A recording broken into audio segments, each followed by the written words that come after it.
Carbohydrate, protein, fat, vitamins, minerals மற்றும் தண்ணீர் அனைத்தும் நமது உடலுக்கு இன்றியமையாதவை என்பது நாம் அனைவரும் அறிந்த ஒன்று.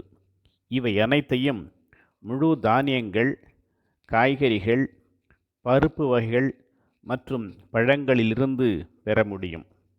கார்போஹைட்ரேட்ஸ், புரோட்டீன் மற்றும் ஃபேட் ஆகியவை மேக்ரோ நியூட்ரியன்ஸ் என்றும், விட்டமின்ஸ் மற்றும் மினரல்ஸ் மைக்ரோ நியூட்ரியன்ஸ் எனவும் அழைக்கப்படுகின்றன.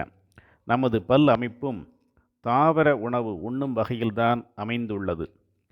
நமது பல் அமைப்பையும் மாமிச உணவு உண்ணும் விலங்குகளின் பல் அமைப்பையும் ஒப்பிட்டு பார்த்தால் இந்த உண்மை விளங்கும்.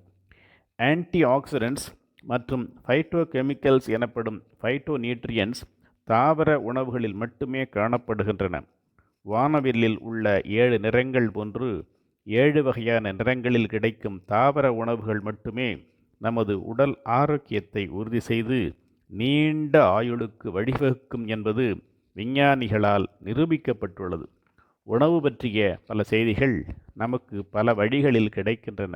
அவற்றில் நமக்கு உண்மையிலேயே நன்மை பயக்கக்கூடிய உணவுகள் எவை என்பதை ஆராய்ந்து தேர்வு செய்வது அவசியம்.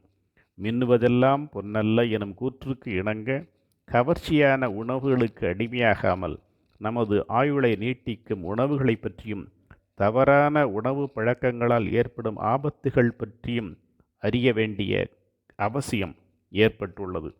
பங்கேற்பு ஜனநாயகம் எனும் ஃபங்க்ஷனல் டெமோக்ரஸிக்கு தகவலறிந்த குடிமகனாக மாற வேண்டியது எவ்வளவு அவசியமோ அதேபோன்று நியூட்ரிஷன் பற்றிய முழு தகவல்களையும் அறிந்து கொள்ள வேண்டியது காலத்தின் கட்டாயம்.